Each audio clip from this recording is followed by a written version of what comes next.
Yeah, I'm very happy to say I'm here with Wayne May of Scam Survivors, who's going to spend a little time with us today, talking about what he can do to help support victims of scams, and what his group and the other people who are part of it can do, and hopefully a little bit of background and some interesting stories of what the group has achieved so far. Hi, Wayne. Hi there, how you doing? I'm not too bad. And yourself? Can't complain. Excellent. So I was very happy to have come across you when I was watching a video about the rather sad Daniel Perry case, and then I saw that you're on Twitter and was really pleased to get in touch with someone who's actually doing something to help people who have been victims of scams. And of course, this is what I don't try to help the victims, but I try to waste their time at least. But it's nice now to know that there is a group out there for people who are suffering, or if someone is in the middle of being scammed, someone you can get in touch with and hopefully give you some good advice. So with that being said, Wayne, what inspired you to start Scam Survivors? Well, I started as a scam beta back nearly 15 years ago, and I fell into it completely by accident, and I fell into baiting romance scammers, again, completely by accident. And there were very few of us at the time who were baiting romance scammers. So people were coming to me and saying, would you be willing to bait this scammer because we need proof to my mother, brother, whatever, that this person is a scammer. They're convinced and we can't convince them that it's a scam. Would you bait them, get the information so we can present that to them? So, okay, I would do that. And over the course of around a year, I started doing that more and more rather than just having fun with the scammers, which is what I originally started doing. Yeah. So my priorities changed, and it went from just messing with scammers to actually helping the people who would be in the victims of scammers or were dealing with victims of scammers. And I was on various other sites at the time. I would moderate an admin on their forums. And in 2012, myself and a group of three others all said to each other, well, look, let's create our own site where we can have complete control over how it's set up and how people can post, because every site we've been on before that, it was never quite right. There was always something that we felt should be done a different way. So we said, okay, we will do this, the four of us, all equals, and we will create the site and then see what happens. So the site's run by just yourself and three others? It is, yes. The original three, one of them has moved on with their life now, and we've had somebody else come in instead. But it is still just a group of four people. And what made you change from just sort of the scam baiting to helping the survivors? Was there any sort of particular incident that made you pivot towards that rather than just the baits for the fun of it? Around a year into doing it, I was baiting a scammer for somebody, and I'd created this character, and the idea was that I was going to go absolutely nuts. I claimed that I'd been in a motorbike accident, I had brain damage, to kind of prove that the scammer, there was no low they wouldn't go to. And I type, and my typing is terrible, and I usually have to correct it. But I was typing and not correcting it, so it looked really bad, and then exaggerating it, and it was getting worse and worse, and they were still asking me for the money. And I spoke to the person whose brother was being scammed. I said, look, this is what I'm doing. I'm pretending to have this brain damage from a motorbike accident. I got this big cash payout in compensation from it. And she said, that's actually what has happened to my brother. He was in an accident. He had this compensation. And that's what the scam was trying to get. And I kind of hung up. I looked at my screen. And I burst into tears. Oh, Just lost it, yeah. And that was, I think, the moment was like, right, I need to be doing this much more than just messing with scammers. Yeah, and that actually brings me quite nicely on to my next question. What support do you offer for the victims? Most of it is just education. what we've done, the group of us have over 40 years experience between us. Everything we know about scammers, within reason, because we don't want to give too much away, because we know the scammers read it as well. Mhm. But we put that information up there to help people spot the scammers, to help people look for the scammers, to help people deal with what's happened to them. We have a forum where people can post up asking, is this a scam? And then we can say, yes, it is, or no, it isn't, and here's why. They can also come to us, and we're not an official entity. We don't have any training in support or anything like that. We do what we can to help people, but most of it is just kind of having people know that they can come and talk to us. But most of what we do is getting that information there for them to read. And most people will just come to the site, read what they need, find out what they need to know, and move on. So, for example, if someone was really emotionally distressed after what they had been through, would you reach out to them and sort of have a chat with them, or is it really just sort of the site educating and telling people what to be aware of? We have done. But it's, again, not something that we are trained in. So more often than not, if it's that bad a situation, we'll point them to somewhere where they need to go instead, where they can get professional support. Mhm. I suppose that's probably for the best. But if you have a look, guys listening to this, if you have a look at the Scam Survivors website, you'll see that there's lots of really important and great to know information on there. And is the support available for any victims of any kind of scam, whether it be 419, romance, extortion, or telephone scammers? We tend to deal with online scams. I said there are only 4 of us. We can't deal with all the other types as well. So it tends to be much more your 419 scams, your romance scam, sextortion, fake websites. But if it's online and you've been scammed, then we people come talk to us. Excellent. I mean, with that romance scam, I find sometimes people, it's very hard to talk them out of it because they often target like the loneliest of people. And I think sometimes the idea of just being in that kind of online relationship, even if they're being asked for money, outweighs kind of the logic of what's really happening to them, if that makes sense. Yeah, a lot of the scammers as well will profile a person, will find out what they want out of life. They may have looked all this up beforehand when they were doing some research about them, and they will target that particular thing. Firefly, for example, um, you wouldn't get her on the lovey-dovey stuff. She's not that kind of a person. Right. But the scammer went with the angle of, I have a son, and then started to refer to him as our son. And it went that way, and that's the angle he took. That would creep me out if someone did that. But when that's what you want, Yeah. then they giving you what you want. You're not thinking it's creepy. You're thinking, well, this guy wants to have life with me. He wants his son to become our son, and Yeah. it's a perfectly natural thing. But Yeah. they will target a person. They will profile them. They will split them away from other people. They'll keep them isolated. They'll phone them up all hours of the day and night to keep them tired and not thinking straight. And they could do this for months and months before they even ask for a single penny. I mean, the amount of work that goes into that is crazy, but I guess the amount of money that they receive is the motivation, isn't it? Yeah, and the other thing as well is that it's not just that one person they're scamming. They may have a dozen, 2 dozen people on the line at the same time. So they can do that. That they have that buffer where they could ask somebody for money who's at a further down the road stage than you are to keep on going.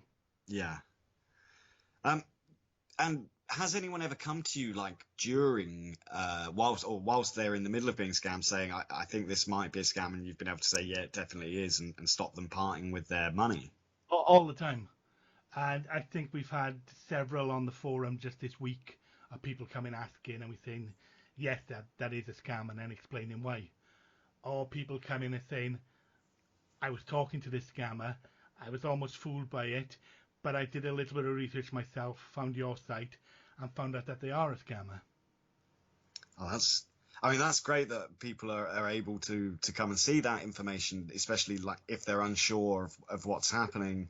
Um, and it's great that there is somewhere that those, and you have like forums on the site as well, don't you? So do kind of the victims sort of talk about their experiences there and everything? Yeah, we have a section on there. What's it called? Let me just check. Something on Sure. recovery. Or recovery and reassurance. Okay, I mean, I Okay. looked quite in depth, but I must have missed that part. Yeah, there's a part of the forum actually called recovery and reassurance. And people can come in and say, this happened to me, this is how I am now. And it kind of lets people know that they're not the only person this has happened to, and the other people that it has happened to have been able to move on with their lives, have been able to deal with it. So they don't feel isolated, they don't feel alone, they don't feel stupid, which is a huge thing, that Yeah. people feel ridiculous when they realize they've been scammed, and they really shouldn't. No, and it's one of those kind of difficult things because if you have been scammed, like you say, you feel foolish, but it's also quite emotionally damaging for people, I believe, and so to have somewhere where they can feel like they're not the only one who's fallen for this. I mean, I would have never kind of fallen into this world of telephone scam baiting if it hadn't been for me knowing someone that it happened to. I would have probably never heard about these things, and it's such an odd and unusual world that's full of like I'm talking about the scammers themselves, but kind of such despicable and, as you mentioned, like characters that will go as low as possible. I mean, I've done telephone scam baits where I've pretended to be a disabled old man, and you'll tell them like, I've got $5,000, and they'll be like, right, we need $5,000. That if they would leave you without a single penny, without a second's thought, and it's just kind of heartbreaking and harrowing. Yeah, That whenever people, you think there's a low that's as far as it can go, they'll find a way to go further. yeah, yeah, and it's like with the sextortion as well, isn't it? Because the trouble with that one is if you pay once, they've always got that kind of collateral over you. So if you pay once, they'll try and make you keep paying for everything you've got. Um, I also read on your website about some scammers using the current COVID-19 pandemic as a means to scam people. Can you give us a little bit more information about this? Yeah, well, you've probably heard of puppy scammers, where there are fake websites claiming to sell pets, and the person would pay the money, then it'd be more fees and more fees and more fees, and there is no pet. It's just constant fees with never receiving anything. So these scammers are in Cameroon, and we know they're in Cameroon because we've been looking at them for years, and we know exactly where they're from. We know exactly what they're doing.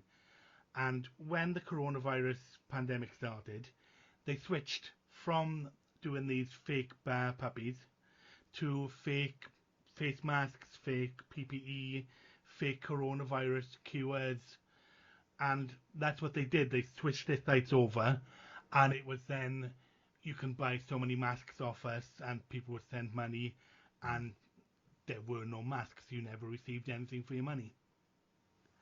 I mean, is there nothing that they won't try and jump on to make a fast buck out of? It's really scummy. Yeah, it's what you get used to with them. You just expect it from them now.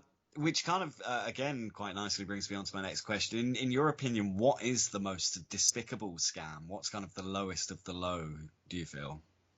Well, this goes back to the Cameroonian scammers again. And it's not just the puppy scammers or the coronavirus. They actually sell non-existent suicide pills, cyanide, potassium cyanide pills. They As in, have like, web. sorry to interrupt you, Yeah. Wayne, just as in like pills that people would use to kill themselves. Yes. Wow. And what they do is they have websites that will supposedly sell these, and people who are possibly in so much pain, physically or mentally, that they feel they can't go on, would look online, find this site and they would then buy these tablets, and they don't exist again because No. it's the same scammers doing the non-existent puppies, the non-existent COVID stuff. And so, yes, they would send money for this thing to take their own lives because their lives are that bad. Well, Yeah. at least they feel that their life is that bad.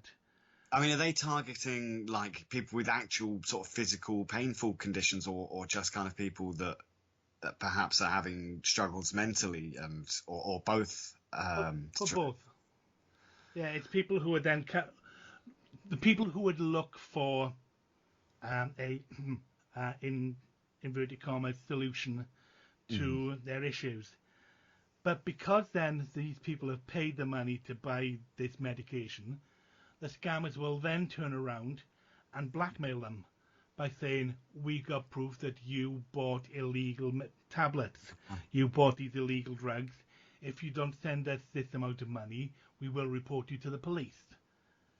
So people who are at their absolute lowest, to the point that they want to end their own lives, the scammers will scam them and then blackmail them for more money again.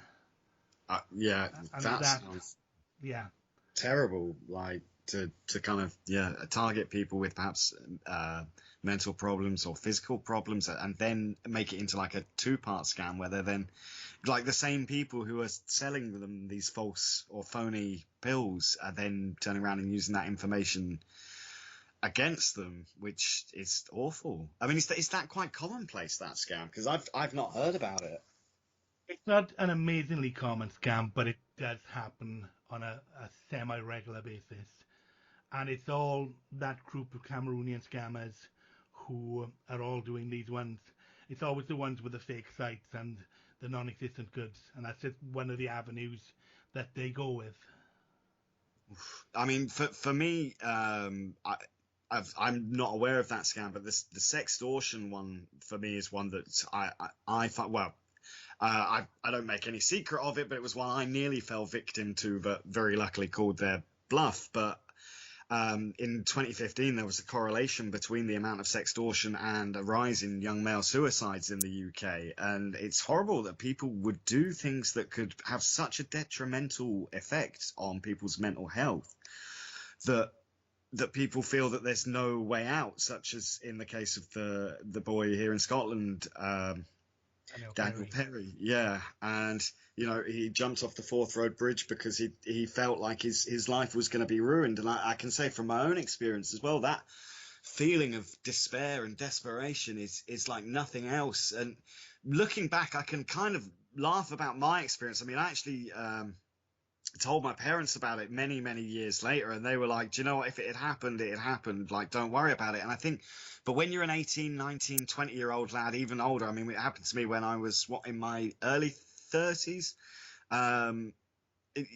it does seem like that's the end of the world. Like, my God, I'm going to be totally exposed online as a pervert. And I mean, everyone is human.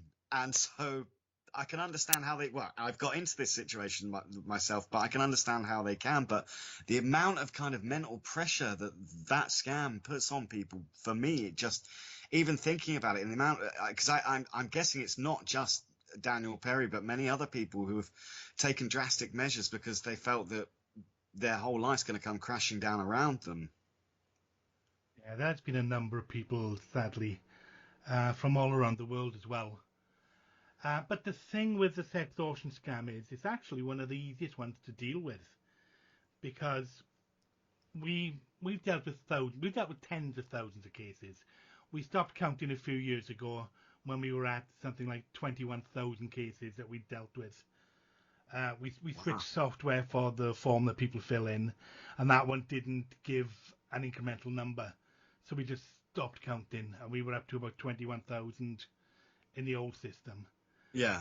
But the scam is, no matter where the scammer is from, because they're typically going to be Ivory Coast, Morocco, or Philippines, the only real difference in the scam is how much money they're going to demand, the kind of threats that they make in the wording.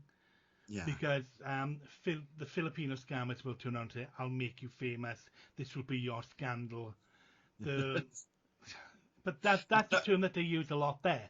Yeah, So no, it's I like don't mean to scandal. laugh, but it's bringing my situation back because she said like I'm Yeah. going to put this on YouTube, and actually looking back, it's ridiculous because YouTube wouldn't allow a video like that on it anyway. No, but there are worse ones. They've turned around and said we're going to put you on the Ellen DeGeneres show. Wow. Yeah. Le Figaro or Le Figaro. My French is not good. Right. Le Figaro, I think. Yeah. And they'll actually make mock-ups of the front page with the picture of the guy there. So it is when you kind of step back and you look at it, and you're able to see it from more of a bystander's point of view than being in it. It can look utterly ridiculous, but when you're in it, you've just received this video footage of you at pretty much your most exposed. Yeah. And they say, we're going to send this to, and they start naming people. Yeah. That is scary. Yeah, Yeah. yeah, because they had my Facebook, and of course they sent right. I'm going to send it to all the people on Facebook, and they sent me a list of my Facebook friends.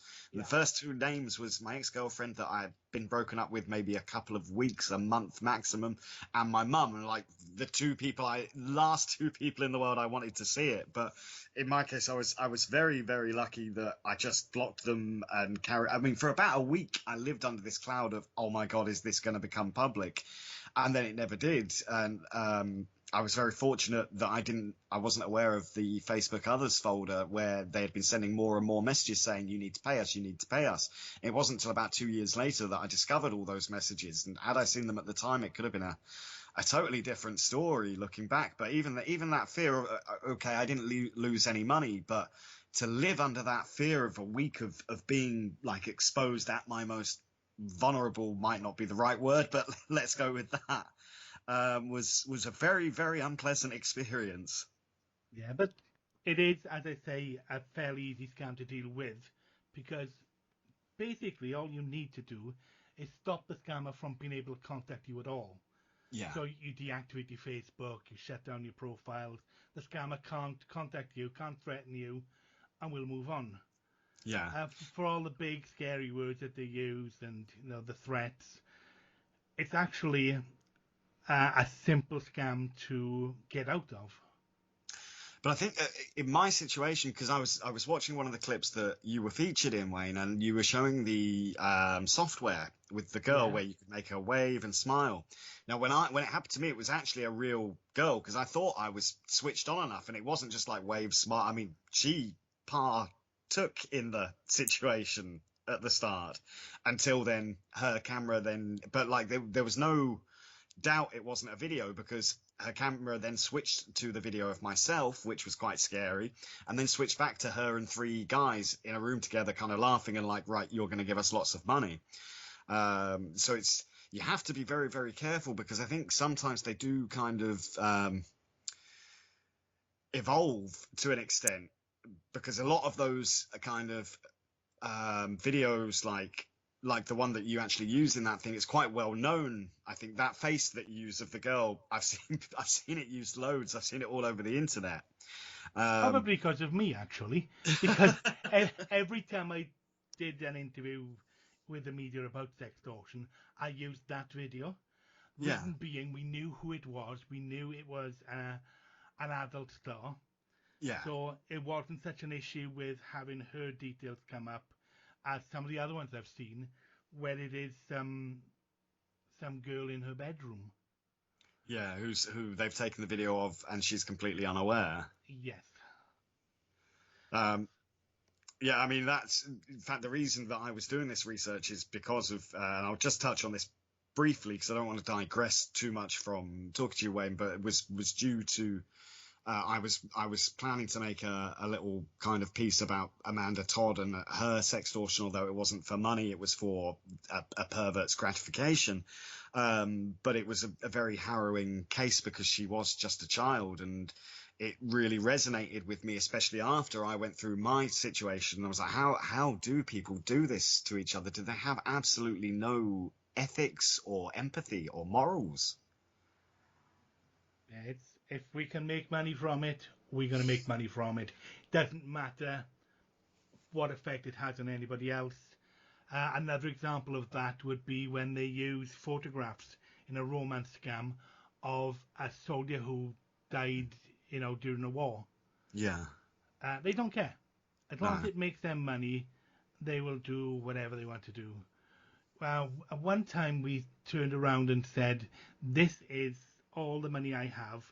My child needs medication. I have to pay for the medication.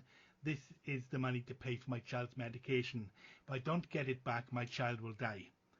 And the scammer went, no, don't worry. You'll definitely get it back and more. Oh, wow. Just as long as they get money, they don't care.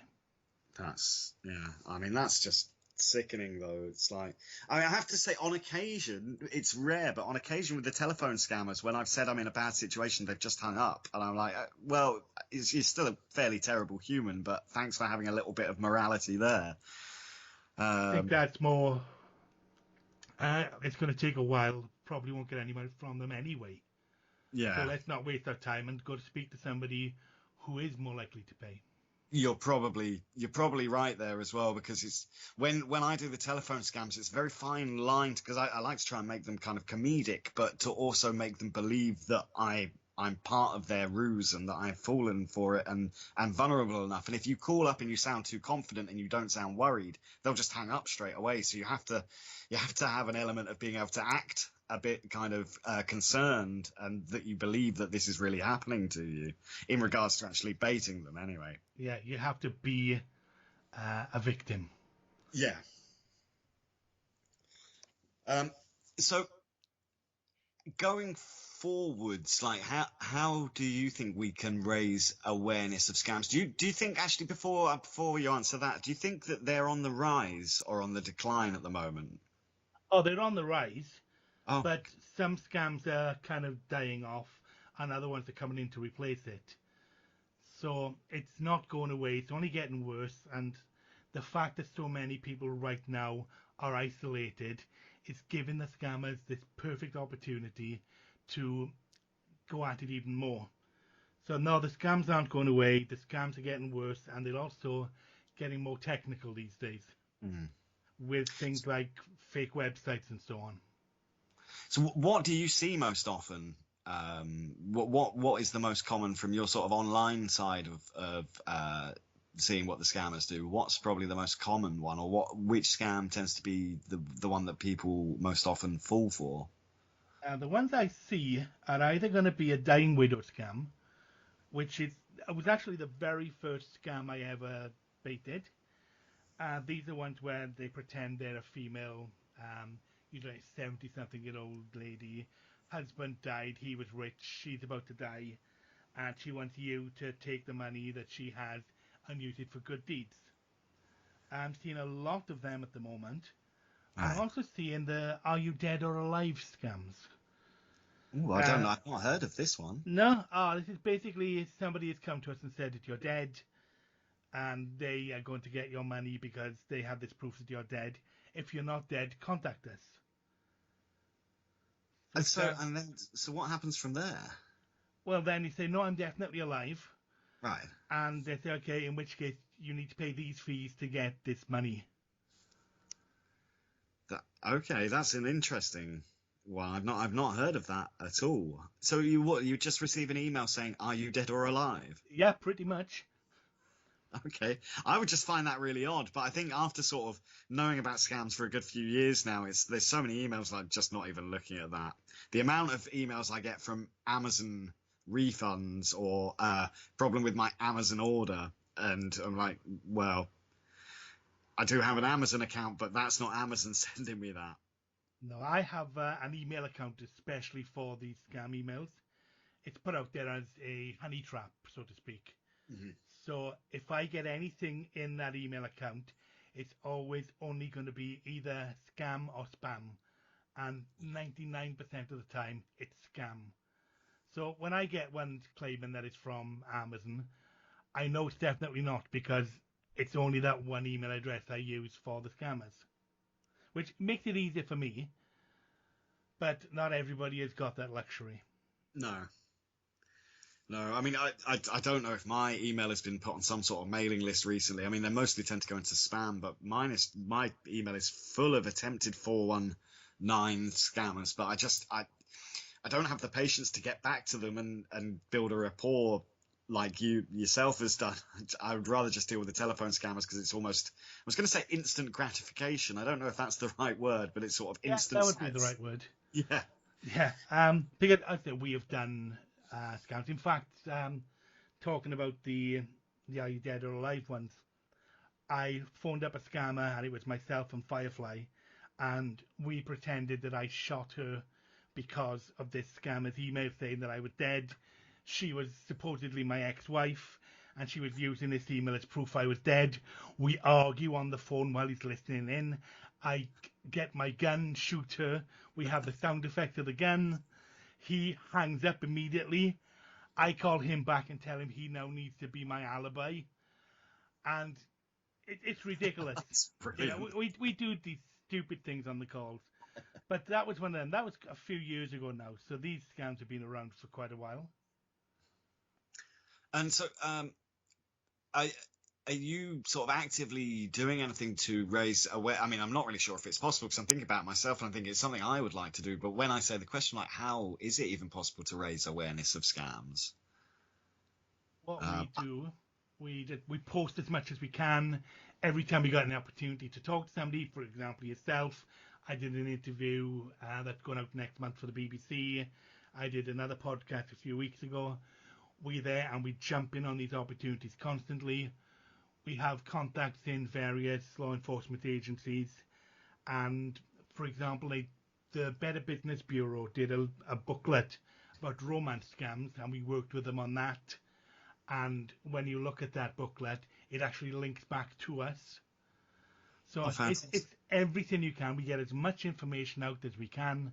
Yeah. We work with whoever we can within reason. There are certain places that we won't deal with anymore. But I won't go into that. But Yeah. Politics.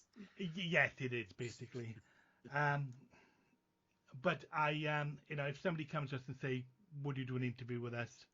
Most of the time, I'll say yes. As again, in your case, you came to me, "Would you do this?" Yeah, not a problem.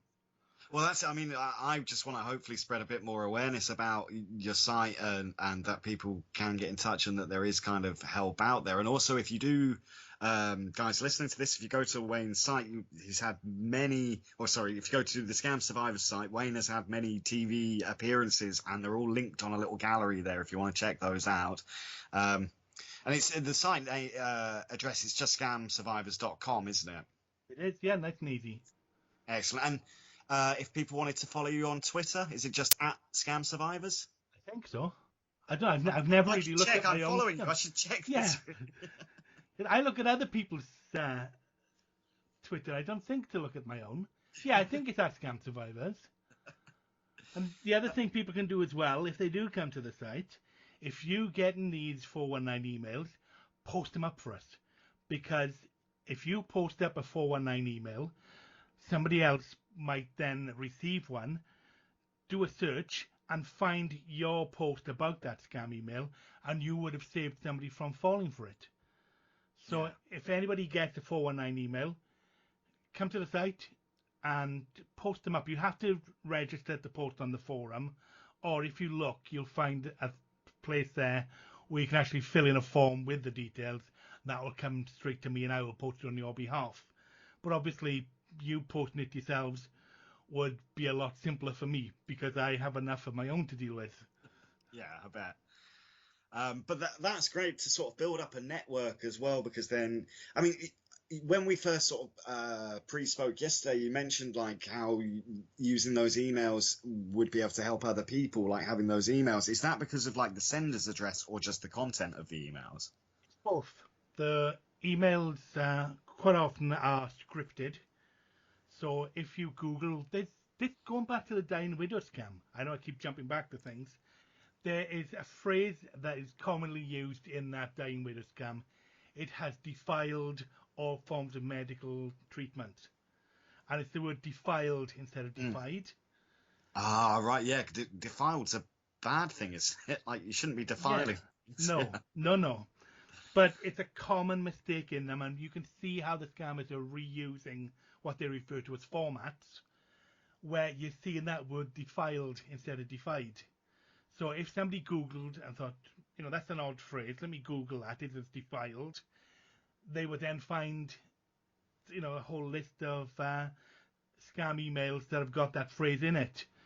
The scammers will often reuse the same email address. So we post up the email address, we post up the reply to address as well, which is quite often different to the actual from email address. So we post both of them up. So Yeah. if you do a search of the from, the reply to, or the text, we have a gallery. If you do an image search, you could do something like TinEye or Google image search. That would then hopefully turn up on there as well, and you could find that they're a scammer that way. So the more information we get from us or anybody who wants to join the site and post, that is there going out into the public and hopefully helping other people from falling for the scams. Excellent. Like, knowledge is power. Perfect phrase, yes. It just, and I haven't got much more to ask you now, Wayne, actually, but I wanted to just touch on the sextortion scams again, because when I was kind of like researching this video that I wanted to make, I noticed there was a very unusually low amount of coverage on sextortion. There was the 6-minute video from the BBC featuring you, and a couple of 2-minute clips in regards to Daniel Perry, and that was pretty much it. And do you think this is because of the nature of the scam that people aren't coming forward, or are is the media just not covering it because it's a bit seedy? I don't understand why there seems to be a lot more talk of, the 4-1. If you type romance scammers into YouTube, you can find umpteen documentaries about it, but there's nothing about sextortion. Yes, it's partly because people don't want to tell their story. When we have people fill the form in with the details, we say, would you be willing to speak to the media anonymously? And 99% of the people will say no. Yeah. So there's that problem of having to get somebody willing to tell their story, because the media always wants that victim's story. I could go on and I could talk the hind legs off whatever about it, and I could easily... and I have done 30-minute talks about sextortion. Yeah. But if it's going to go on the BBC, more often than not, they will want somebody to actually say, yes, I was a victim, it happened to me, this is how I felt. And it's very difficult to get them. Plus, there's always a new scam coming out that they'll want to jump on and talk about that instead. There are some very good documentaries out there. On our front page, you have the Channel News Asia one. I've worked with them twice, and the first one they did was amazing, but I can't find a copy of it anymore. The second one is good as well, but it's not as good as that first one. If I ever find that first one, I will be shouting about it, because it was pretty much perfect.